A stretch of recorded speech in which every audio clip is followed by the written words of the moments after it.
How is money transferred from one bank account to another bank account? एक bank खाते से दूसरे bank खाते में पैसे का, मनी का लेन देन किस तरह होता है, क्या क्या तरीके हैं उसके। फर्स्ट हम लेते हैं बेटा cheque. Money from one bank to another bank account can be transferred through a cheque. A check is a paper which instructs the bank to pay a specific amount from the person's account to the person in whose name the check has been issued. एक bank खाते से दूसरे bank खाते में जो पैसे की लेन then होती है वो चेक के माध्यम से होती है। एक चेक क्या है? एक कागज का टुकड़ा है जो उस बैंक को निर्देश देता है कि जिसने वो चेक जारी किया है, इशू किया है, जिस व्यक्ति को इशू किया है, उस संबंधित व्यक्ति के बैंक अकाउंट से उतना अमाउंट जितना इस चेक में फिल कर रखा है, जिसके नाम पे चेक इशू हुआ है, उसके खाते में ट्रांसफर कर दिया जाए। A check is a paper which instructs the bank to pay a specific amount from the person's account to the person in whose name the check has been issued. Second way है net banking. These days, money can also be transferred through net banking. Online कह लो या net banking के through कह लो, पैसा एक account से दूसरे account में ट्रांसफर हो जाता है। मान लो स्कूल वाले मेरी सैलरी कैश या चेक में ना देकर ऑनलाइन ट्रांसफर करते हैं,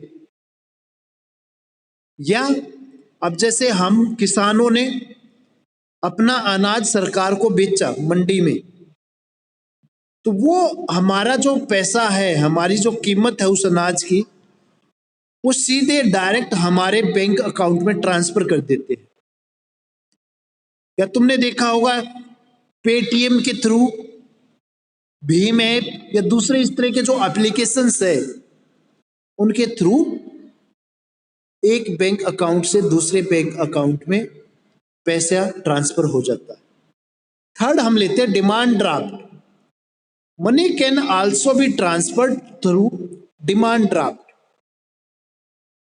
जो पैसा है वो डिमांड ड्राफ्ट के थ्रू भी एक बैंक अकाउंट से दूसरे बैंक अकाउंट में ट्रांसफर हो जाता है।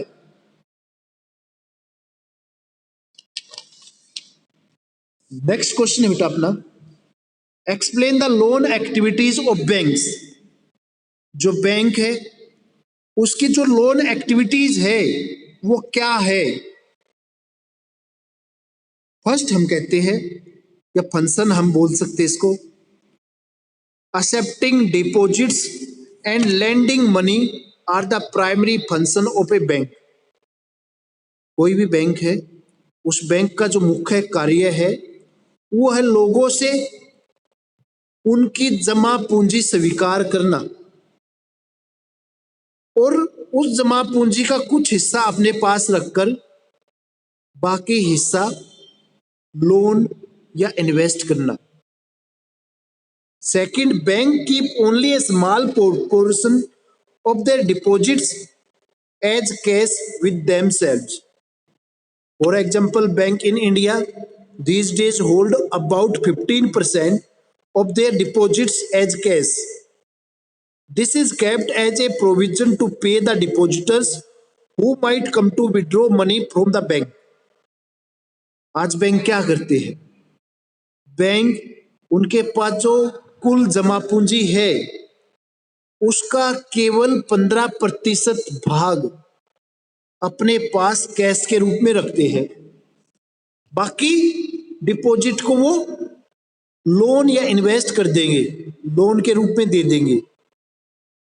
वो 15% जमा पूंजी भी अपने पास इसलिए रखते हैं कि जब भी बैंक अकाउंट होल्डर को अपना पैसा निकालने की जरूरत हो तो वो अपना पैसा आसानी से आराम से निकाल सके। थर्ड हम लेते हैं बेटा, banks use the major portion of the deposits to extend loans. Banks made use of the deposits to meet the loan requirement of the people. कि बैंक जो पैसा है उसके पास अब जिसको जरूरत है, जिसको रिक्वायरमेंट है, उसको लोन के रूप में दे देगा, जिससे जो व्यक्ति है, लोग है, वो अपनी पूंजी संबंधी जो जरूरतें हैं वो पूरी कर पाते हैं। In this way bank meditate between those who have surplus money and those who required money. अगर इस तरह हम देखा जाए तो बैंक एक मध्यस्थता की भूमिका निभा रहा है। बैंक क्या कर रहा है? बैंक उन लोगों के जिनके पास पैसा ज्यादा है और उन लोगों के बीच जिन्हें पैसे की जरूरत है, उनके बीच एक कड़ी का काम कर रहा है, एक लिंक बन गया। जिसके पास सरप्लस मनी है, सेविंग है, वो बैंक में जमा कराए, और जिसे वही जरूरत है पैसे की, वो क्या करे? वो पैसा बैंक से लोन के, क्रेडिट के रूप में ले सकता है। Clear? Bank charge a higher interest rate on loans than what they offer on deposits। अब ये बैंक क्या करते हैं कि जो इन्होंने डिपॉजिटर को इंटरेस्ट रेट दी है, मान लो मैंने अपना पैसा बैंक में जमा कराया, अब बैंक मेरे को तो क्या करेगा, जो ब्याज दर है वो कम देगा, लेकिन जिसे जरूरत है, जो मेरे से लोन लेगा, जो उस बैंक से जाकर लोन लेगा, उसको वो हाई इंटरेस्ट रेट पे पैसा उपलब्ध कराएगा। The difference between what is charge from the borrowers and what is paid to the depositors is their main source of income. अब ये जो अंतर है कि उसने जिससे जमा पूंजी ली है उसको तो कम पैसे दिए हैं, कम इंटरेस्ट रेट दी है, और जिसको क्रेडिट दिया है, लोन दिया है, उससे ये जो इंटरेस्ट रेट है वो ज्यादा हाई रखते हैं। तो ये मेन सोर्स ऑफ इनकम हो गई बैंकों की।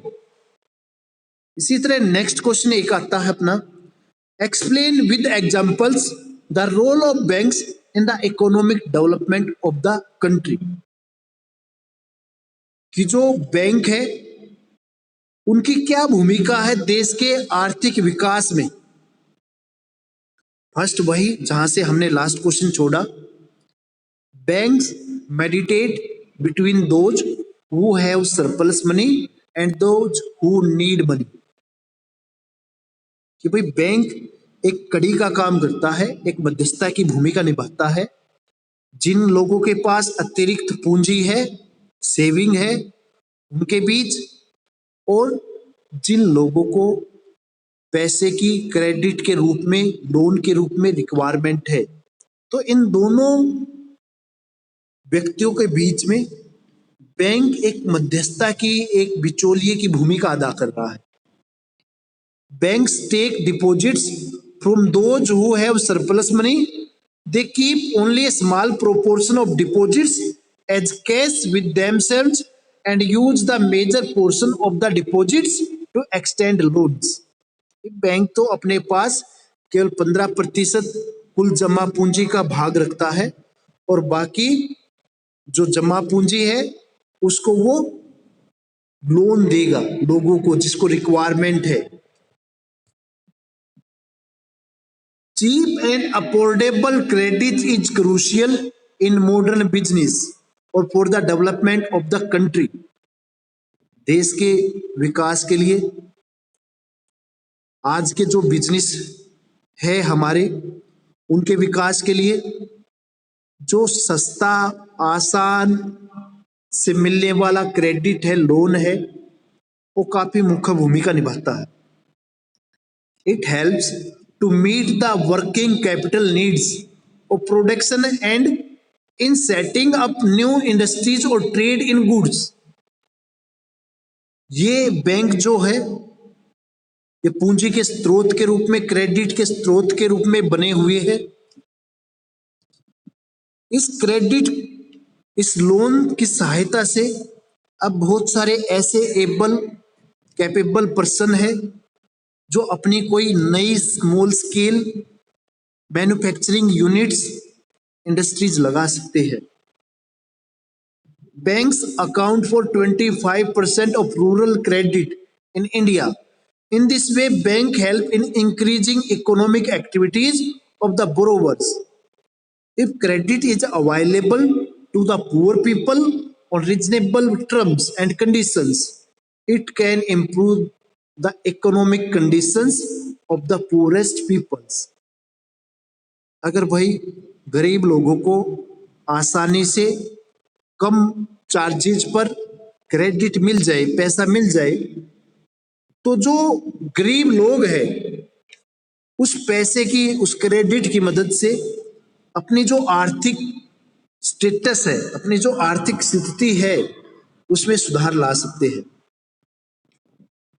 इन turn will help them to have better standard of living.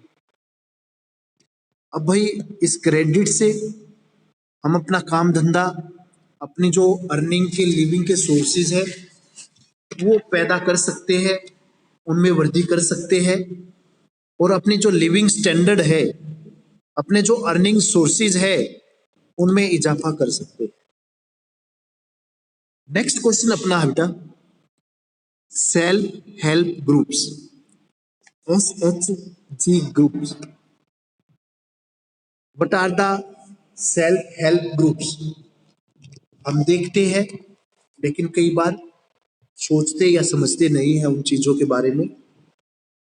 Self help groups is a group made by the community women which has specific number of members like 15 to 20.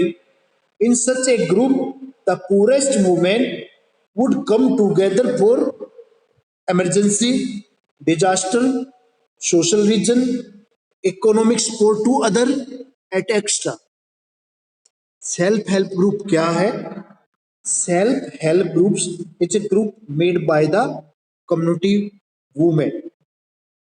Mostly जो self help groups है वो जो समुदाय की ओर है उनके द्वारा स्थापित किए गए हैं। मोस्टली जो सेल्फ हेल्प ग्रुप्स का संबंध है वो हमारे समुदाय की, हमारे समाज की जो महिला है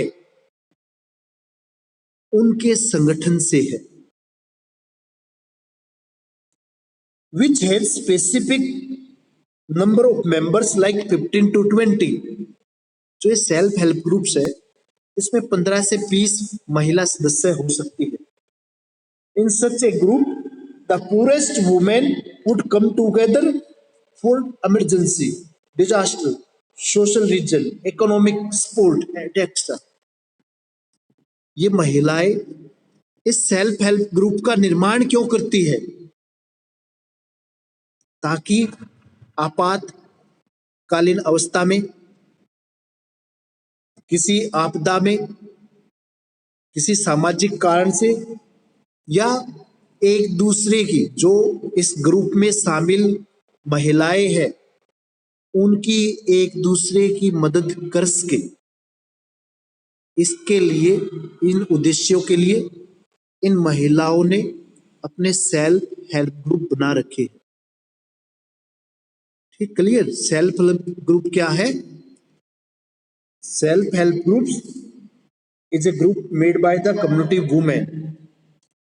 mostly self help groups community women से जुड़े हुए हैं।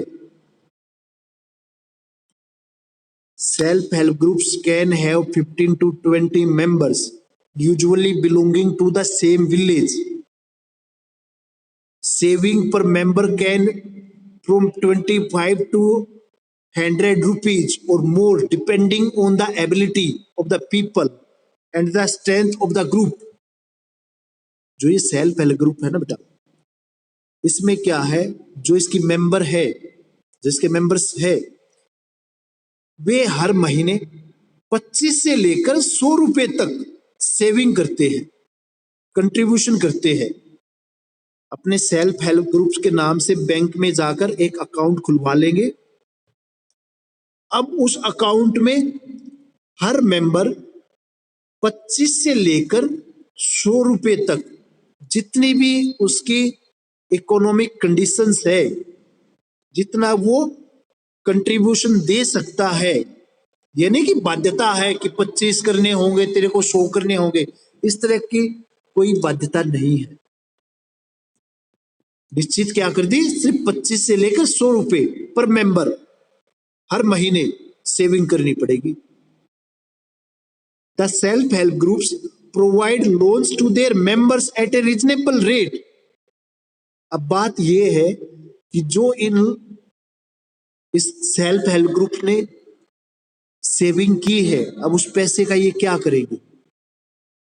अब उस पैसे से ये अपने ही ग्रुप की जो महिलाएं हैं दूसरी, जिन्हें जरूरत है पैसे की, क्रेडिट की, उनको क्रेडिट देगी, उनको पैसा मुहैया कराएगी।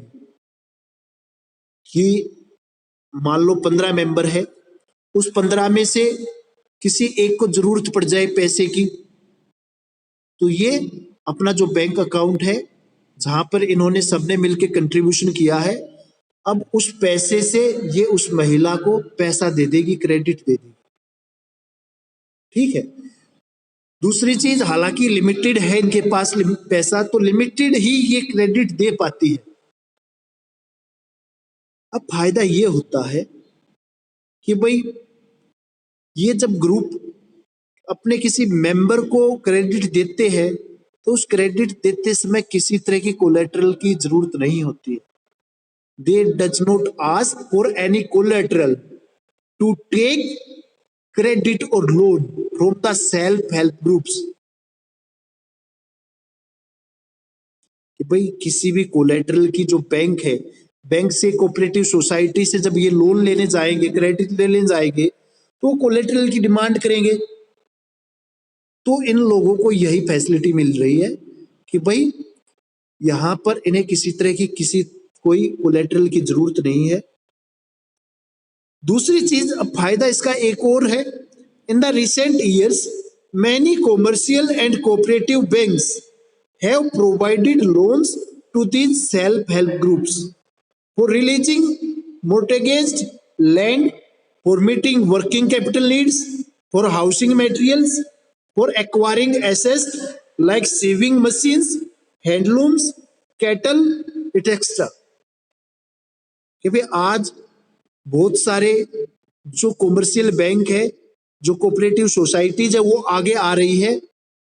इस तरह के जो सेल्फ हेल्प ग्रुप्स है ग्रामीण क्षेत्रों में, उनको क्रेडिट देने के लिए, उनको लोन देने के लिए, जिससे ये जो सेल्फ हेल्प ग्रुप्स के मेंबर है वो या तो पशु खरीद सकते हैं, या अपने ग्रुप के लिए जो सेविंग मशीन्स है, आमतौर पर देखा जाता है ये जो सेल्फ हेल्प ग्रुप्स है बेटा, ये किसी न किसी वर्क एक्टिविटी में इन्वॉल्व पाते हैं कि कोई काम धंधा धीरे धीरे स्टार्ट कर देंगे अपने ग्रुप लेवल पर।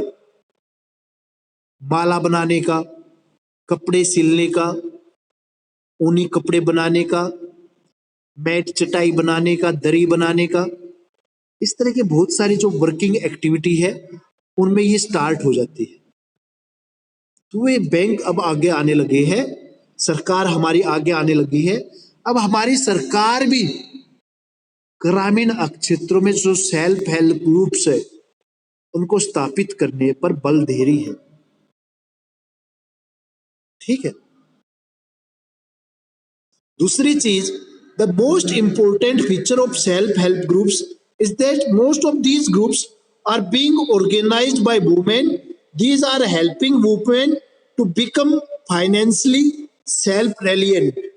The regular meeting of the groups provide a platform such as help, dowry, domestic violence, child marriage etcetera. ये जो सेल्फ हेल्प ग्रुप है ना, ये महिलाओं को स्व केंद्रित बनाता जा रहा है, आत्मनिर्भर बनाने की कोशिश कर रहा है।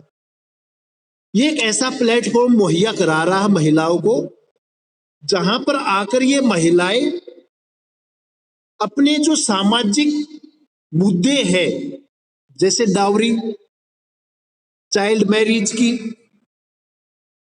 डोमेस्टिक वायलेंस की, उनके ऊपर खुलकर चर्चा करने लगी है, जिससे जो इनका स्टैंडर्ड ऑफ लिविंग है वो ऊंचा उठा है।